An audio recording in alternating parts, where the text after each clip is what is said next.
capítulo 3 da carta aos Filipenses,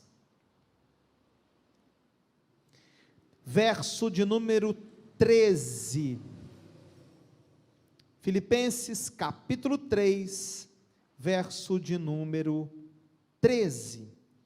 Palavra de Deus para nossa edificação diz assim: irmãos, quanto a mim, não julgo que o haja alcançado, mas uma coisa faço, e é que esquecendo-me das coisas que atrás ficam, e avançando para as que estão diante de mim, prossigo para o alvo, pelo prêmio da soberana vocação de Deus em Cristo Jesus. Nós estamos diante aqui de um texto conhecidíssimo, um texto que está sempre em ordem, e que fala muito forte ao coração da gente.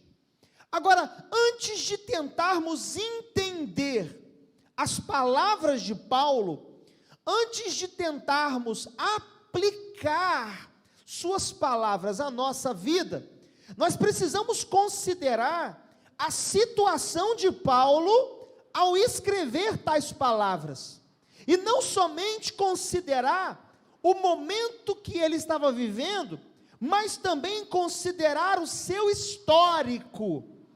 É importante entender o seu passado e o seu momento presente, ao escrever tais palavras, para compreendermos, para pegarmos a essência do que Paulo escreve, eu preciso entender o seu passado, e eu preciso compreender o seu futuro, ou melhor, o seu presente, para que essas palavras ganhem significado para a minha vida nesse tempo. E é importante dizer que ao escrever tais palavras, Paulo ele estava preso. Nós falamos aqui, nos meses passados, das cartas da prisão. Enquanto esteve preso em Roma, Paulo escreveu algumas cartas, dentre as quais a carta aos Filipenses. Então ele se encontra preso, ele se encontra com a liberdade cerceada, ele se encontra tolhido do seu direito de ir e vir, e pior do que isso, ele vive aqui na antessala do martírio. Ele está aguardando o tempo do seu martírio, o tempo da sua morte. Paulo está vivendo um momento desafiador, e o seu passado tinha sido tão desafiador quanto o seu presente, porque Paulo tinha sido perseguidor da igreja, Paulo tinha sido inimigo de Cristo, Paulo tinha consentido com a morte de Estevão, as vestes de Estevão foram lançadas aos seus pés, e Paulo, manietando a cabeça, consentia no apedrejamento daquele homem santo, daquele homem inocente. Então, à vista desse passado de perseguição e violência, tendo em mente o momento presente de cerceamento da liberdade e de aproximação da morte, Paulo está dizendo: irmãos, quanto a mim, não julgo que o haja alcançado, mas uma coisa faço, esquecendo-me das coisas que para trás ficam, avançando para as que estão diante de mim, eu prossigo para o alvo. Tem uma palavra aqui, dentro desse texto, que merece o nosso destaque. É a palavra julgo. Ele está dizendo: irmãos, quanto a mim, não julgo que o haja alcançado. Quando a gente coloca os olhos sobre a palavra julgo, a gente talvez é levado ao equívoco de pensar no julgamento advindo dos tribunais. Esse julgo aqui, como bater do martelo, para dizer o que é certo, o que é errado, para definir uma sentença. quando a gente vai olhar a palavra julgo, do verso 13, na sua forma grega, nós chegamos à palavra que significa estimar, avaliar, calcular, pensar ou considerar. A expressão grega é logizomai. Logizomai não é julgamento, como aquele advindo dos tribunais. Logizomai é avaliação. Avaliação é diferente de julgamento. Mas quando você tira do grego e traz para o português, você perde o significado de algumas palavras. O mais certo aqui seria dizer: irmãos, quanto a mim, eu não avalio que eu já tenha alcançado isso. Porque o que Paulo está fazendo? Paulo está fazendo nesse exato momento uma avaliação da sua própria vida. Paulo não está julgando, Paulo não está dizendo o que é certo, o que é errado, não é o julgamento advindo dos tribunais. Paulo está fazendo uma avaliação, Paulo está analisando a sua própria vida. Logizomai, avaliar, pensar, considerar. Meus irmãos, minhas irmãs, poucos períodos são tão propícios a uma avaliação pessoal quanto a reta final de um ano. No final do ano a gente tem que avaliar, não julgar. Isso a gente deixa com Deus. Deus é juiz, amém, queridos? Deus é juiz, mas nós precisamos avaliar, nós precisamos olhar para dentro, e precisamos chegar a algumas conclusões, nós precisamos olhar à volta, e precisamos chegar a alguns termos. Talvez não exista período melhor para uma avaliação pessoal quanto esse período de Natal e Ano Novo. E o que Paulo está fazendo? Paulo está simplesmente se avaliando. Ele está dizendo para a igreja: irmãos, quanto a mim. Ele está avaliando alguém? Não, ele está avaliando a si mesmo. Logizomai, eu estou avaliando, eu estou pensando a vida, eu estou considerando a minha jornada. Quanto a mim, irmãos, na minha avaliação, ele está dizendo: eu não julgo, eu não avalio que eu tenha alcançado todas as coisas. Olha a honestidade dele. Eu não avalio, irmãos, que eu tenha feito tudo que Deus mandou. Eu não avalio, irmãos, que eu tenha alcançado o patamar que Deus planejou. Mas uma coisa eu faço: esquecendo-me das coisas que para trás ficam e avançando para as que estão diante de mim, eu prossigo para o alvo.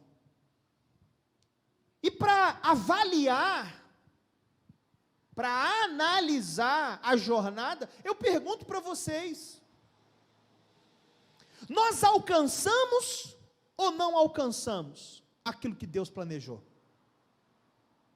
Paulo está se avaliando, Paulo está se analisando e está dizendo: olha, eu não avalio que eu alcancei. Mas e você? O que você estabeleceu no começo do ano, o que você planejou, o que você sonhou, o que Deus plantou no seu coração, você alcançou ou não alcançou? Paulo está avaliando aqui a sua vida cristã. Ele não está avaliando a saúde, a vida financeira, ele não está avaliando a qualidade dos relacionamentos, ele está avaliando especificamente a sua vida espiritual, a sua vida de santidade. Porque você pode avaliar o que você quiser. Você pode avaliar a sua saúde: como é que eu estou nesse final de ano? Eu estou melhor do que ano passado? Você pode avaliar sua vida financeira, você pode avaliar seu ministério, você pode avaliar, o nível dos teus relacionamentos. Paulo está avaliando aqui a sua vida ministerial espiritual, o relacionamento com Deus, e há uma distinção aqui que precisa ser feita entre o perfeito e aperfeiçoado. Ele não se considera perfeito. O que é o perfeito? O perfeito é o pronto. Ele não se considera pronto, mas ele se considera aperfeiçoado. E o aperfeiçoado, Carlinhos, é o preparado. Eu tive um professor na faculdade de teologia, professor Paulo Garcia. O professor Paulo Garcia dizia que a gente nunca vai estar pronto, mas que a gente tem que estar sempre preparado. Pronto, dificilmente. Preparado, sempre. Pronto é só quando Jesus me chamar. E aí lá em cima, a perfeição, a corpo glorificado, lá em cima não há espaço para sentimentos, tristezas, dores, lá em cima, pronto para adorar, pronto para ver a glória de Deus, aqui embaixo, preparado. Paulo não se considera perfeito, mas ele se considera um homem aperfeiçoado. Hoje melhor do que foi ontem. Obra completa? Não. Obra completa ainda não. Mas esperançoso de que Deus vai completar essa obra um dia. Filipenses 1:6. Aquele que começou a boa obra, há de completá-la até o dia de Jesus Cristo. Então no dia de Jesus Cristo, no dia da volta, no dia do reencontro com o Senhor, estaremos prontos, perfeitos, até lá, preparados, aperfeiçoados. Você está me entendendo? Amém? Para isso. Agora, a Bíblia, ela nos convida a essa avaliação. A Bíblia nos convida a essa análise. Olhemos, por exemplo, o texto de Paulo aos Coríntios, o texto que trata a Santa Ceia. O que Paulo vai dizer na carta aos Coríntios? Examine-se, pois, o homem a si mesmo, então coma do pão e beba do cálice. O participar da ceia, o envolver-se num compromisso maior, está ligado diretamente a uma avaliação pessoal que eu faço da minha própria vida. Paulo dizendo que eu devo fazer um escrutínio do meu interior. Agora, não sou eu que examino você, não é você que me examina, é cada um examinando a si mesmo. E é muito importante pensar nisso tudo, porque a gente vai vivendo, e a gente vai trabalhando, e a gente vai correndo, e a gente vai daqui para lá, e a gente vem de lá para cá, e a gente não para pensar. A gente não para avaliar, a gente não para analisar. E o que Paulo está fazendo na prisão? Paulo está se avaliando. Ele está olhando para dentro de si e está dizendo: irmãos, olha, eu estou avaliando aqui, e dentro da minha avaliação eu não alcancei ainda tudo que eu poderia ter alcançado. Mas ele não alcança, ele não atinge o patamar estabelecido por Deus, mas ele não se dá por vencido. Porque ele diz: não alcancei, mas uma coisa eu faço. Eu vou deixando as coisas que para trás ficam, e eu vou avançando para as coisas que estão diante de mim, e eu prossigo para o alvo. E eu vejo aqui, nesse texto, 3 disposições essenciais a todo cristão, a toda cristã.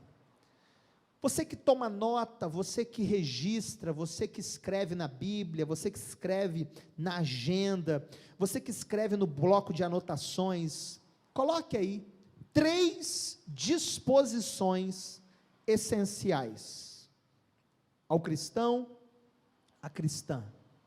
Primeira disposição: superar os traumas do passado. Eu vejo Paulo aqui apresentando essa primeira disposição. Ele está avaliando, ele está se analisando, e ele vai dizer: deixando as coisas que para trás ficam. Olha que disposição linda, olha que disposição louvável, olha que posicionamento espiritual maravilhoso. Meu irmão, minha irmã, o ano não foi fácil, o ano foi difícil, o ano foi marcado por desafios, mas é preciso que apresentemos essa primeira disposição. Essa disposição é essencial: superar os traumas do passado, esquecer-se das coisas que para trás ficam. E já considerei isso outras vezes. Não é um esquecimento no sentido de amnésia, não é aquele esquecimento do não se lembrar mais, não é isso. Esse esquecimento, só se alguém bater a cabeça. Quando Paulo fala do esquecer-se das coisas que para trás ficam, ele não está dizendo aqui que não vai se lembrar mais, ele não está dizendo aqui que o passado vai ser apagado de tal forma que ele não se lembre, não é isso. Ele está dizendo aqui o seguinte: eu não vou ser controlado pelo que me aconteceu de ruim. É você tomar uma decisão em Deus, é você tomar uma decisão espiritual, de não ser controlado pelo que foi, é você não ser controlado pelo que já era, é você não ser controlado por aquilo que não é mais. É você se dispor a superar traumas, fracassos, decepções. Infelizmente, essas coisas controlam a vida de muitas pessoas. Quer ver um exemplo? A pessoa se decepcionou no âmbito dos relacionamentos. A pessoa foi traída. E aí essa pessoa aqui, seja homem ou mulher, ela viveu uma ruptura. Ela viveu uma decepção, ela foi traída no âmbito dos relacionamentos, aí ela sai desse relacionamento, achando que todo relacionamento vai ser igual. Fui traído uma vez, vou ser traído sempre. Me decepcionei uma vez, vou me decepcionar sempre. Aí essa pessoa não consegue superar o que viveu, aí ela não se abre para o novo, aí ela não avança, aí ela não prospera, aí ela não se desenvolve em Deus, e é isso que nós precisamos superar. Talvez você tenha que superar um abandono, talvez você tenha que superar uma decepção, talvez você tenha que superar um fracasso, talvez você precise superar uma tristeza. Eu não sei o que é que você precisa superar nesse tempo, mas Deus te dá graça para superar, que essa disposição seja encontrada em você nesse tempo. O que Paulo tinha sido? Paulo tinha sido perseguidor da igreja. Paulo tinha vergonha do seu passado. Ele não tinha alegria em falar do seu passado, não. O seu passado lhe era motivo de vergonha. Agora, é importante entendermos o seguinte: o passado é lugar de referência. O passado é lugar de visitação e não de habitação. Pastor, como isso? Olha só, imagine você que aqui atrás de mim está o meu passado. O que é ter o passado como lugar de visitação? Eu estou diante de uma situação, estou diante de um problema, estou diante de uma dor, estou diante de uma luta, aí eu vou lá no passado, eu vou lá nas lembranças, eu visito a experiência, eu extraio dela as melhores lições, e eu saio de lá e eu volto para o presente. O grande problema é que muitas pessoas estão fazendo do passado o lugar da sua habitação. Elas não conseguem viver o presente, porque elas decidiram morar no passado. Elas são saudosistas, e elas não conseguem se livrar disso. Ah, mas naquele tempo, ah, mas naquela época, ah, porque quando eu era mais jovem, ah, porque quando eu tinha aquele emprego, ah, porque quando eu tinha aquela situação financeira, ah, porque quando os meus filhos estavam aqui dentro de casa, ah, porque quando fulano estava vivo. Ei, se passado fosse bom, ele se chamaria presente, e não passado. O passado é lugar de referência. O passado pode ser lugar ou ambiente de visitação, mas não lugar de habitação. Você passa, você olha, mas você não pode decidir morar lá. Então é importante que entendamos isso. A primeira disposição essencial é essa, a disposição de superar traumas do passado. A segunda disposição é a disposição de continuar avançando. Paulo apresenta a primeira disposição, esquecendo-me do passado. Ok, maravilha, vou superar, vou virar a página. Agora qual é a segunda disposição? A segunda disposição que Paulo apresenta é a disposição de continuar avançando. Porque não basta você decidir deixar para trás o passado.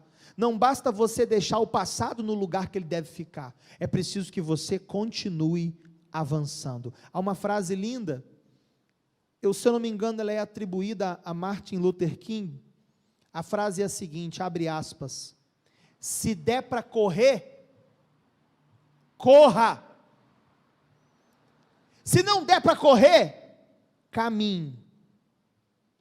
Se não der para caminhar, se arraste, mas não fique parado.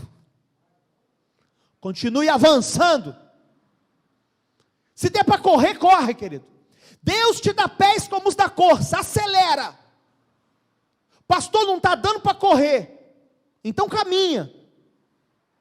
Pastor, não está dando para caminhar, então se arrasta, mas não fica parado. É preciso manifestar essa disposição de continuar avançando. Minha gente, ei, escuta. Quantos motivos Paulo tinha para parar? Eu faço uma lista para você aqui de motivos. Paulo não foi acolhido na igreja de Jerusalém como deveria. Paulo foi um novo convertido que buscou integração na igreja e não encontrou, porque na igreja ninguém queria acolher ele, porque todo mundo conhecia o passado dele, eles tinham medo que aquilo fosse uma armadilha. Paulo foi rejeitado pelos líderes da igreja. Paulo criou problemas para a igreja, compraram uma passagem para ele só de ida para Tarso, mandaram ele embora para casa. Paulo tinha motivo de sobra para desistir. Ele não foi acolhido pelos seus, ele foi perseguido pelos judeus, ele foi perseguido pelos gregos, ele foi perseguido pelos fariseus, ele foi perseguido por todo mundo. Se tem alguém que tinha motivo para desistir, é o tal do Paulo. Mas nós não vivemos de motivos, nós vivemos por propósitos. A vida vai te dar motivos para desistir. Pessoas à sua volta vão te dar motivos para você desistir. Mas você não é alguém. Olhe-se no espelho hoje. Bata no peito, diga a si mesmo: eu não sou alguém chamado por Deus para viver de motivos. Eu fui chamado por Deus para viver de propósitos e promessas. Motivos para desistir nunca vão lhe faltar. Quando te faltarem motivos para desistir, o diabo vai te dar um. Você sempre vai ter motivo para desistir. Mas nós não nos movemos por motivos. Nós nos movemos por propósitos. Amém para isso? Então, primeira disposição, superar o passado. Segunda disposição, continuar avançando. Terceira e última disposição, focar no alvo. Eu supero o passado. Eu continuo avançando. Mas Paulo sinaliza que não basta avançar, é preciso avançar na direção certa. É preciso olhar para o alvo. É preciso que você saiba qual é o teu alvo. Quem não tem alvo, atira para qualquer lugar. Quem não tem alvo, atira para os lugares errados. É preciso que você foque no alvo. É preciso que você descubra qual é o alvo que Deus tem para a sua vida.